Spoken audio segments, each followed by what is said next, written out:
So India and the United States have announced a landmark trade agreement. It's a framework agreement that's been announced by both sides.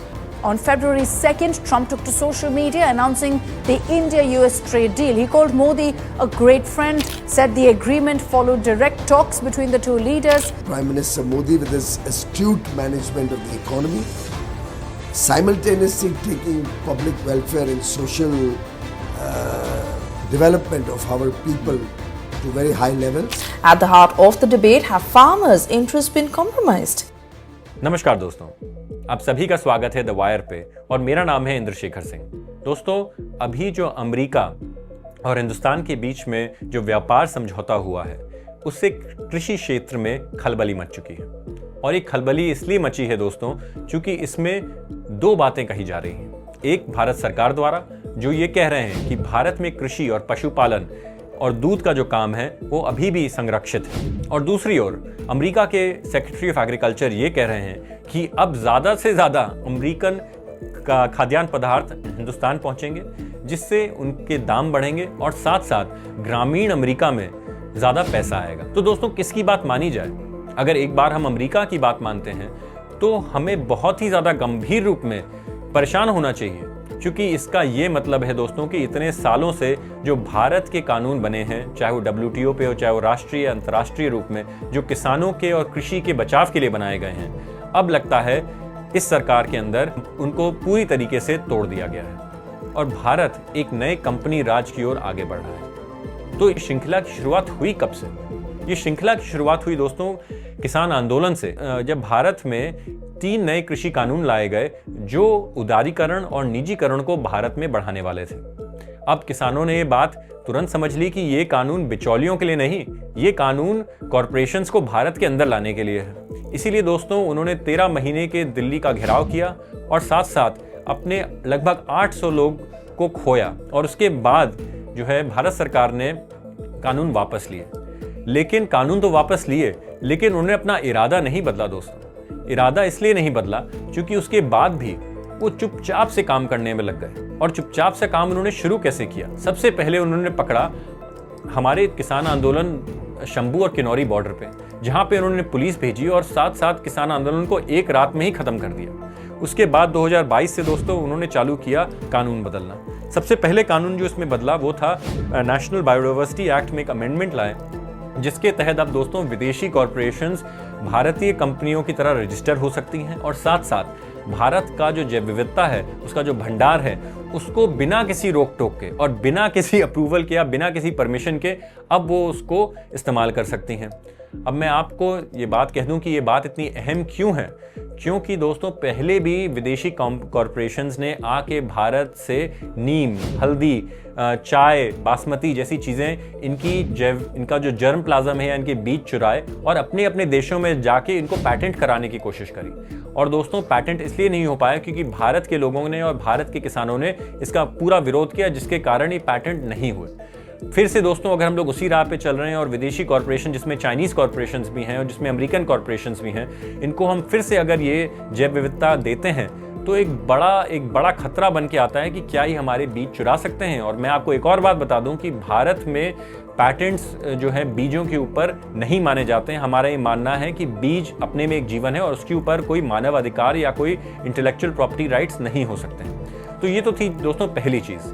दूसरी चीज़ उन्होंने क्या किया, साथ ही में पिछले साल उन्होंने एक बड़ी ट्रीटी जिसको कहते हैं international treaty on plant genetic resources for food and agriculture, जो एक प्रकार की एक बहुत बड़ी इंटरनेशनल ट्रीटी है, वहाँ पे भारत सरकार गए और जाके हमारा जितना भंडारण है, जितने बीजों का, वो सारा का सारा जाके उन्होंने इस ट्रीटी में दे दिया और कहा कि अब विदेश के लोग और विदेश की कंपनियां इसको अपने हिसाब से इस्तेमाल कर सकती हैं, जितना मना इस्तेमाल कर सकती हैं।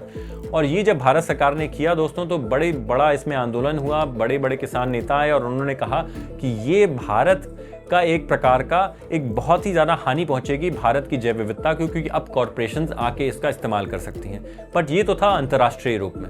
दोस्तों हिंदुस्तान में भी 2025 में भारत एक कृषि बिल लाया, जिसको देख के और पढ़ के संयुक्त किसान मोर्चा के किसानों ने कहा कि ये बिल्कुल एक प्रकार से हमारा बीज स्वराज हमसे छीनता है और साथ ही साथ कॉरपोरेशंस को जो है ज़्यादा तवज्जो देता है कि कैसे वो आके अपनी मोनोपोलीज कृषि क्षेत्र में बना सकें। तो ये तो थी 2 कानूनों की बात। उसके बाद दोस्तों ये जो पिछले 10 सालों में हमने ये भी देखा कि जो निजीकरण की बात थी, भारत सरकार ने बड़ी चालाकी से निजीकरण की शुरुआत की।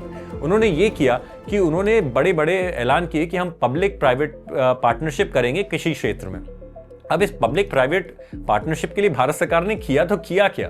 सबसे पहले उन्होंने सरकारी जो रिसर्च और डेवलपमेंट का जो शोध करने का जो जितना पैसा था वो सारा का सारा उन्होंने हर साल बंद किया।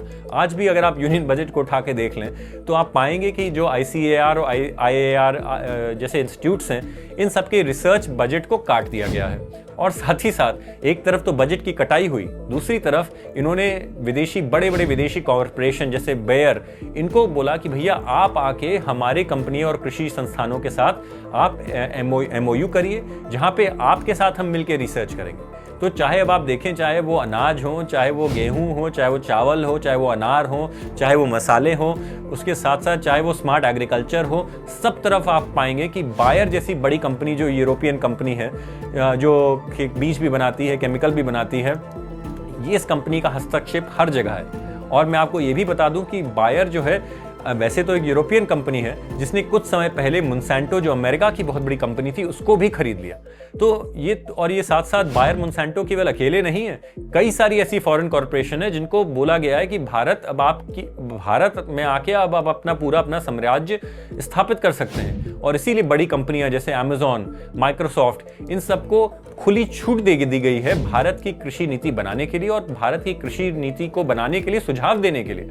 और इसमें भी बड़ी दो बाय नहीं होगी कि अगर आप पाएं कि जो हमारे भारत में जो डिजिटल एग्रीकल्चर की जो बात चल रही है और जो एग्री स्टैक इकोसिस्टम बनाया जा रहा है, इसमें भी एक बहुत बड़ा हस्तक्षेप हो सकता है माइक्रोसॉफ्ट और अमेजॉन जैसी कंपनियों की।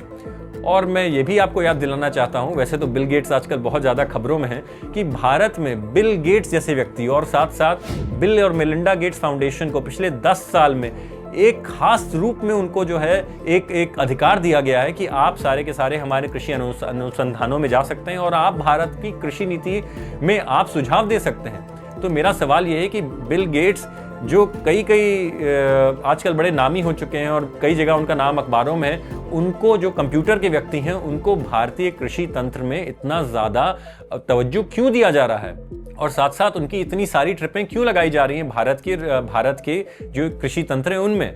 तो देखिए दोस्तों, ये जो पिछले 10 साल में सरकार थे, इन्होंने जो निजीकरण के लिए और जो टेक्नोलॉजिकल जो इन्होंने जो कहा कि हम इसमें कृषि को और बढ़िया बनाएंगे और ज़्यादा निजीकरण लाएंगे AI द्वारा और इंफॉर्मेशन बेस्ड हाईटेक एग्रीकल्चर द्वारा, इन सब में आप पाएंगे कि बिल गेट्स जैसे व्यक्तियों का एक बहुत बड़ा हस्तक्षेप है। इनका हस्तक्षेप नहीं, इनका हस्ताक्षर है पूरी की पूरी नीतियों के ऊपर। और क्यों है? क्योंकि दोस्तों इनके द्वारा इस्तेमाल किए बायर जैसी कंपनी, अमेजॉन, माइक्रोसॉफ्ट जैसी कंपनियों को इस्तेमाल करके पूरे विश्व को बताया जा रहा है कि भारत का कृषि अब जो है बाजार और व्यापार के लिए खुला है। अब सारी विदेशी कंपनियां आके भारत की जो कृषि बाजार है उसका जो नया बाजार बना रही है सरकार, उसका नींव बनाएगी और उसके बाद उस पर व्यापार होगा। और ये क्यों, इसके लिए और तथ्य क्या होंगे? अगर आप नीति आयोग को देखें और नीति आयोग ने किस प्रकार से कृषि की बात की है पिछले 10 सालों में, उन्होंने हमेशा निजीकरण और उदारीकरण की बात करी है और कई सारे उनके पेपरों में ये बातें लिखी गई हैं। तो दोस्तों, एक तरह से भारत सरकार ने पिछले 10 सालों में सारे वो नियम खत्म कर दिए जिनसे भारत के किसान और भारत की कृषि बच रही थी, और उन्होंने ऐसे नए कानून बनाए जिससे भारत की जैव विविधता, भारत की कृषि, भारत के किसान अब जो है ज़्यादा विदेशी ताकतों के साथ काम करेंगे। तो दोस्तों, एक तरफ थी बीजेपी जिसने पिछले 10 साल में बड़ी चालाकी से उसने जो है सारे कानून बदले, सारी की सारी नीतियां बदली, जैसे कि फिर से भारत में एक कंपनी कृषि फिर से शुरू की जा सके। और इसी को देखते हुए ट्रंप साहब ने कहा कि अब मैं जो हूँ अपनी ट्रेड वॉर शुरू करूंगा और भारतीय कृषि के खाद्यान्न जो पदार्थ हैं उन पे 50% का कर लगाऊंगा, आयात कर लगाऊंगा। और उन्होंने सही सोचा कि भारत इतने सारे कर के साथ कभी ना कभी तो अपने घुटनों पे ही आ जाएगा, और साथ ही साथ अमेरिका के जो खाद्यान्न पदार्थ हैं उनका इंपोर्ट करेगा, आयात करेगा, और साथ साथ जो रशियन ऑयल, जो रूसी तेल जो खरीद रहा था उसको भी अब नहीं खरीदेगा। तो दोस्तों, ये भी मैं आपको एक बात बता दूं कि अमेरिका में बहुत ज़रूरी था ट्रंप को एक नया बाजार ढूंढने के लिए, क्योंकि चाइना के साथ उनकी जो लड़ाई झगड़ा चल रहा था, जो ट्रेड वॉर चल रहा था, उसमें चाइना ने ट्रंप को बहुत बुरी तरीके से हराया। और ट्रंप जो है उस हार के कारण अब नए कृषि बाजार ढूंढ रहा था, जहां पे उसको सीधे सबसे पहला जगह दिखी वो थी हिंदुस्तान।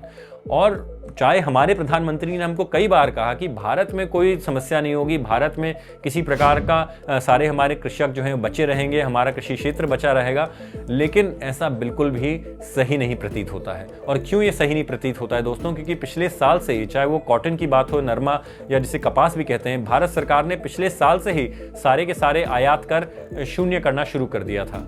और अब दोस्तों इतने महीनों की बातचीत के बाद अमेरिका के साथ अब कुछ आइटमों को छोड़ के, कुछ खाद्यान्न पदार्थों को छोड़ के सारे के सारे खाद्यान्न पदार्थ भारत में जो है शून्य कर के साथ आएंगे। और जैव यांत्रिक चीज़ें हैं, जैसे जेनेटिकली मॉडिफाइड क्रॉप्स कहते हैं, थोड़ा बहुत दूध, थोड़ी कुछ और छोटे मोटे आइटम, इनको छोड़ के बाकी सारी चीज़ें अब भारत में शून्य कर के साथ आएंगी। और अगर आप सोचें, ये तो चलिए विदेशी चीज़ों की बात हो गई, अगर अब हम भारत के चीज़ों की बात करें खाद्यान्न पदार्थों के साथ, तो वो अमेरिका 18% कर के साथ पहुंचेंगी।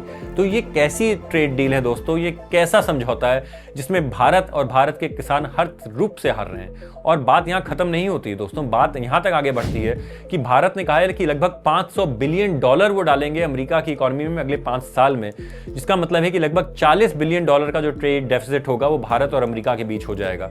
अब किसान लोगों ने ऑलरेडी इसके बारे में पहले से आंदोलन करना शुरू कर दिया। उन्होंने अपनी नाराजगी व्यक्त करी है, क्योंकि अमेरिका के किसान दोस्तों सबसे ज्यादा सब्सिडाइज किसान हैं। कई बार जो किसान जो खेती करते हैं उनका 100% और 100% से भी ज्यादा जो इनकम सपोर्ट है वो अमेरिका की सरकार से आता है। और उनका जो वस्तु है, जो खाद्यान्न पदार्थ है, वो बिल्कुल इसीलिए उसको बिल्कुल कम दामों में बाजार में बेच सकते हैं, क्योंकि उनकी असली आमदनी सरकार के द्वारा होती है। अब किसानों को, भारतीय किसानों को ये बात पता है, इसलिए वो जानते हैं कि ये जो सस्ते आयात आएंगे अमेरिका से, ये भारत के बाजार को बिल्कुल ही खत्म कर देंगे और साथ साथ हिंदुस्तान के किसानों की कमर तोड़ देंगे। अब दोस्तों अमेरिका को बिल्कुल ही एक बहुत ही खास व्यवहार कर रहे हैं हम लोग अमेरिका के साथ, लेकिन अमेरिका अकेला नहीं है।